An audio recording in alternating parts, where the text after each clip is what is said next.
Welcome to IELTS Speaking Part 3 Methods. In this lesson, we'll look at some methods to help you succeed in this final part of the test.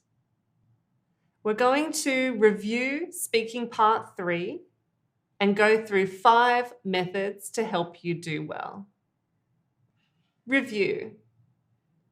After your 2-minute talk in Part 2 of the speaking test, the examiner will ask you 3 to 5 more abstract questions about the topic you spoke about.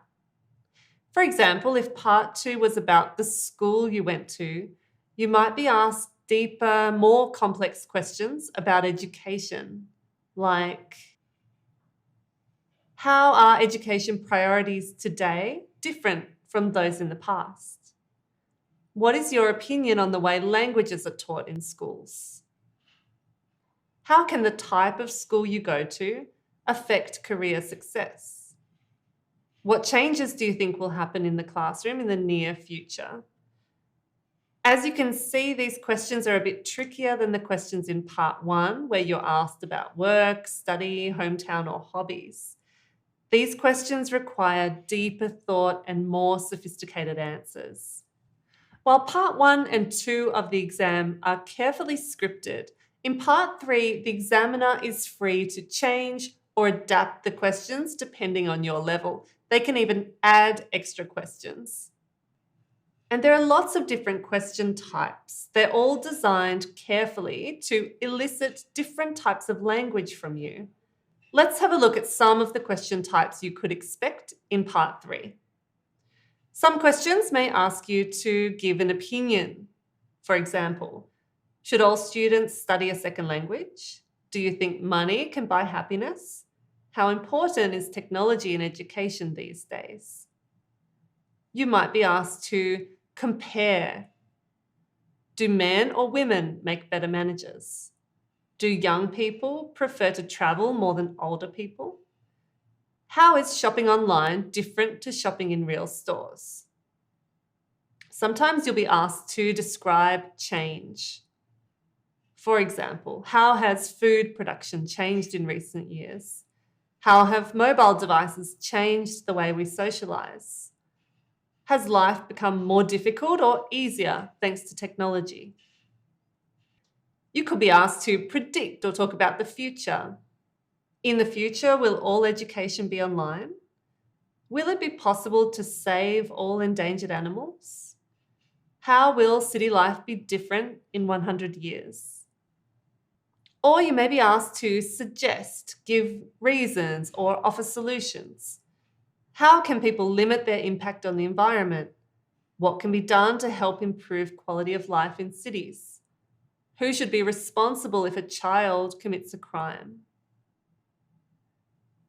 I'm going to share with you 5 methods for speaking Part 3. The first method is to explain. One way to extend your answer is by explaining how or why. For this question, do you think all students should study a second language? Don't just answer, yeah, I do. Extend your answer, explain your answer. Tell the examiner why and how.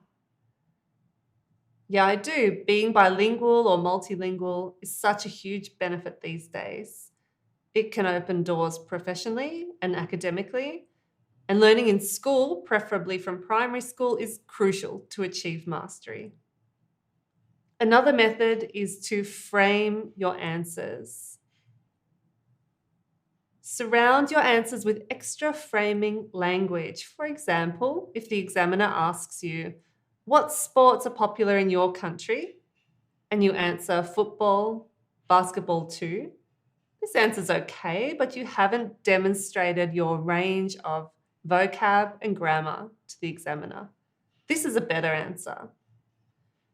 Well, we are a pretty sporty country actually, especially when it comes to kids. I guess I'd have to say that football is the #1 sport where I'm from, but basketball is also super popular and increasingly so, maybe as a result of our success at the last Olympics.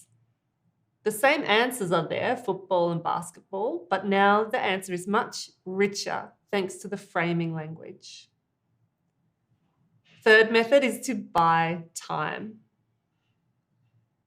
Some of the part 3 questions are quite difficult. Use hesitation devices to give yourself time to formulate your answers. For this question, what impact does mass consumerism have? Try not to just stay silent while you're thinking.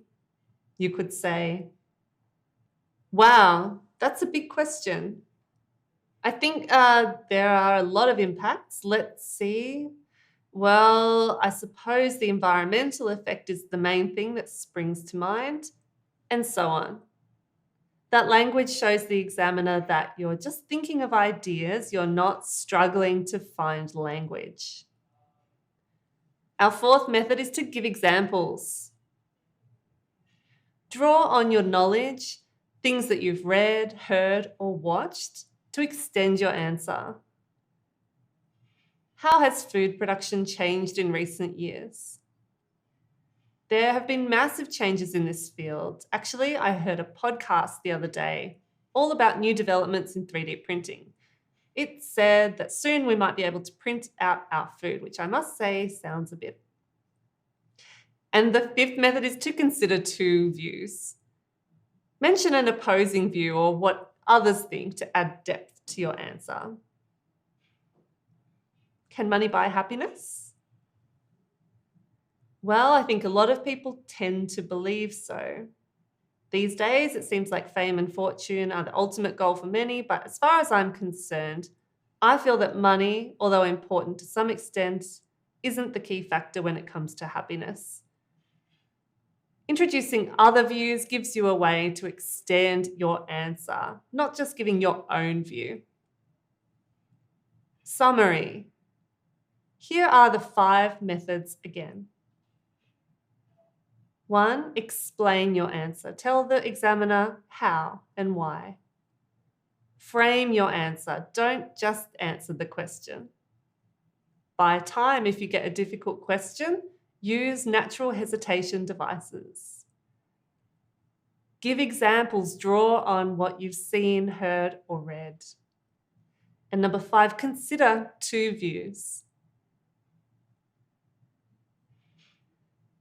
Now be sure to watch our simulation video to see Speaking Part 3 in action.